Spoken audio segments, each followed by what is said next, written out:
নমস্কার বন্ধুরা, আশা করি সবাই ভালো আছেন। তো বন্ধুরা, এখন আমি যে ছবিটার বিষয়ে কথা বলবো সেটা হচ্ছে মিঠুন চক্রবর্তী এবং রম্ভা অভিনীত ছবি, যেটার নাম হচ্ছে চিতা। তো এই চিতা ছবির মধ্যে অনেক ভুল ত্রুটি রয়েছে, তারপরেও ছবিটা আমার ভালো লাগে শুধুমাত্র মিঠুন চক্রবর্তীর পারফরমেন্স। তো মিঠুন চক্রবর্তীর চিতা ছবিটা আমার খুব একটা পছন্দের ছবি বলবো না, তবে ছবির মধ্যে মিঠুন চক্রবর্তীর পারফরমেন্স ভালো লাগে এবং বেশ কয়েকটা গান রয়েছে যে গানগুলো আমার খুবই ভালো লাগে।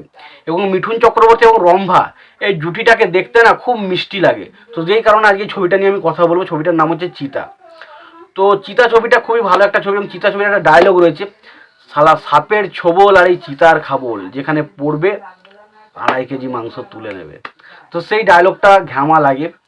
তো প্রথমেই বলি সিনেমার গল্পটা নিয়ে ছোট্ট করে বলি। তো তার আগে বলবো যে যদি চ্যানেলটা আপনারা নতুন হয়ে থাকেন অবশ্যই আমার চ্যানেলটি আপনারা সাবস্ক্রাইব করে নেবেন, আর যদি ভিডিওটি পছন্দ হয় অবশ্যই লাইক কমেন্ট শেয়ার করতে ভুলবেন না।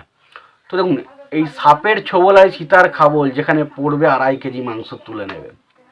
তো এই সিনেমাটার নাম হচ্ছে চিতা। তো এই সিনেমাটা আমরা দেখতে পাই যে এখানে আর কি মিঠুন চক্রবর্তী, তার বাবা হচ্ছে একজন সৎ পুলিশ অফিসার, যার যে ক্যারেক্টারটা প্লে করছে রাজেশ শর্মা, এবং তার বাবা খুব সৎ একজন পুলিশ অফিসার, এবং তিনজন ভিলেন মিলে তার বাবাকে, তিনজন কয়েদি যাকে তারা জেলে পুড়ে নেয় তার বাবা, এবং সেই তিনজন কয়েদি একদিন রাতে তাদেরকে ছেড়ে দেওয়া হয় এবং তারা এসে তার বাড়িতে তার দিদিকে এবং তার বাবাকে খুন করে।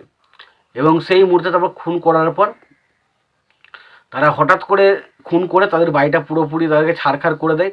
মিঠুন চক্রবর্তীর একটা বোন থাকে এবং একটা তার মা, এবং তাকে রাস্তায় বসায় এবং সেই মুহূর্তে তারা একটা প্ল্যান সাজায় এবং সেখানে তারা একজন ভিলেনকে, একজন মানুষকে মারে এবং তারপরে সেখানে এটা বলা হয় যে এখানে যে ভিলেনটা মেরেছিল তাকে সে মারে দিয়েছে। এবং সেই সময় মিথ্যে কেসের দায়ে মিঠুন চক্রবর্তীকে জেলে পাঠানো হয় এবং পরবর্তী সময় মিঠুন চক্রবর্তী সেই জেল থেকে বেরিয়ে এসে কীভাবে তার বাবার প্রতিশোধ নেয় সেটা জানতে গেলে আপনাকে সিনেমাটা দেখতে হবে।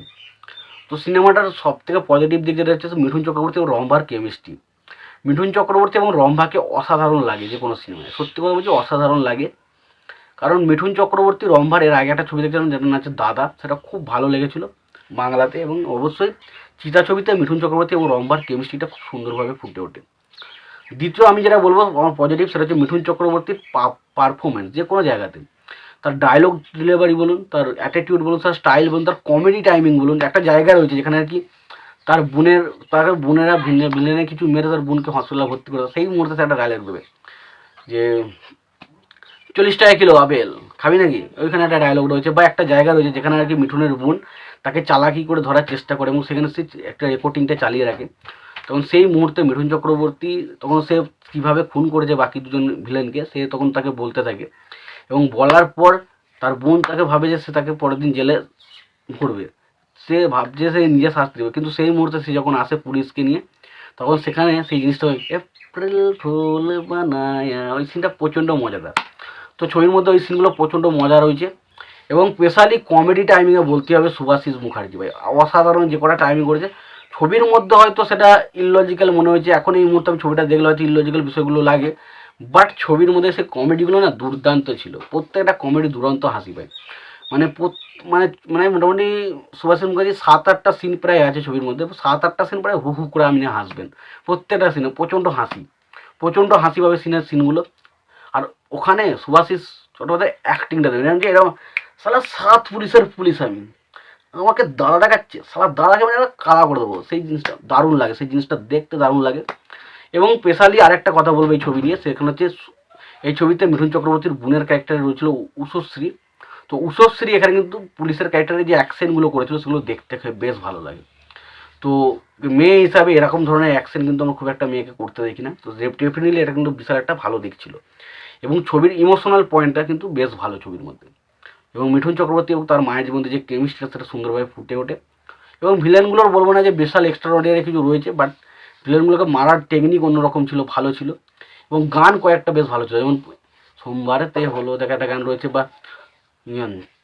মনের কথা রয় না যে আর গোপনে ওই গানটা, বা ও সাথী রে একটা গান ছিল ওই গানটা, ও আমার সাথী গো ওই গানটা।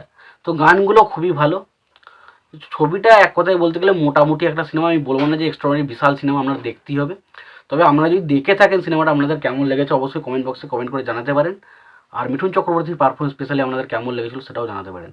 আর সবশেষে একটাই কথা বলবো, চ্যানেলটা নতুন হয়ে থাকলে অবশ্যই চ্যানেল সাবস্ক্রাইব করে নিয়ে পাশে বেল আইকনটা অবশ্যই প্রেস করে দেবেন। ভালো থাকবেন, সুস্থ থাকবেন, দেখা হচ্ছে পরের ভিডিওতে।